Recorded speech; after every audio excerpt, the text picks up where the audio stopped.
We are going to be breaking down the tactics of the Stormcast Eternals, the yelliest faction here in Stormground. The game is practically named after them, so let's talk about what they can do.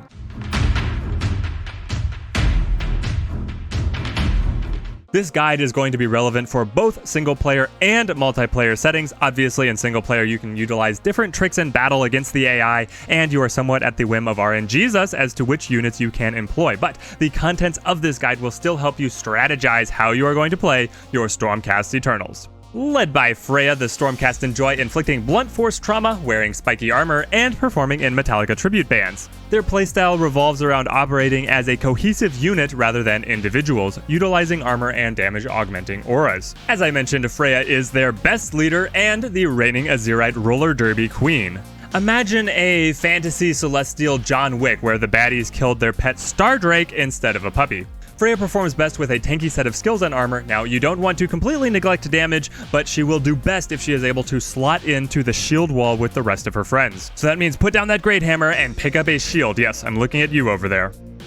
Before we hit the best units for the Stormcast, smite that subscribe button. There are more guides in the works. The best units the Stormcast can field are the Knight Incantor and their Liberators. The Wizard class Incantor brings a frenzy aura, adding 1 damage to all of her friends in a 2-space radius. She's there egging her compatriots on like an indignant Twitter mob, and honestly, she would be good if that was the only ability she had and she was 2 power more expensive in cost. But that is not all she brings. She also has access to some excellent skills. The Tome of Restoration, giving you restore as default, is fine. It is not super exciting though. You are able to put some extra health back onto Freya if you've played very aggressively in the early game, but I prefer to swap it out for a showstopper late game spell such as the Purple Sun or the Spirit Storm.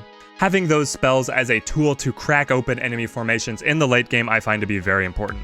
Touching on the Liberators, these guys are the quintessential infantry unit in the game, able to have a lot of versatility in terms of their loadout and skill set. You want to build them to be as durable as possible while also being able to throw out the maximum amount of disruption.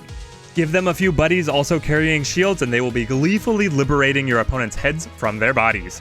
The only unit that I completely avoid in the Warband are the Vanguard Hunters. I just never see them able to do very much in my matches. They're frail, they don't do enough damage, and traps manage to be underpowered even in a faction where every single unit has a knockback. I don't know, it feels like scouts are weak across all of the factions. Maybe they will do some kind of sweeping change to bring scouts in line with the other units, but across all of my experience in the game, I've never seen a situation where the Hunters do better than a Liberator unit would do in their same position. Advancing to tactics, you want to make sure you have a few methods of rending armor on your warband. Get that rend onto the enemy lord as soon as possible to make them vulnerable for key plays later on. Jockey for either the Wellspring of Power or Aether, you don't necessarily care which one. Play a little aggressively early on in the game because you can forward spawn units off of your lord. Make sure you don't overextend though, because you want to get a full contingent of your units to get the maximum benefit from your formations. Once you are in position, wear your enemy down with fire from your castigators, spells from your Incantor, and look for the golden opportunity to draw out the enemy lord with a challenge from Freya and seal the game in your favor. May Sigmar's Guardians of Order never falter in your command. May their iron will break your opponents. And may your victory be crowned by lightning! Post down in the comments how you have found success fighting as or against the Stormcast Eternals. Thanks for watching, guys, and have a good one.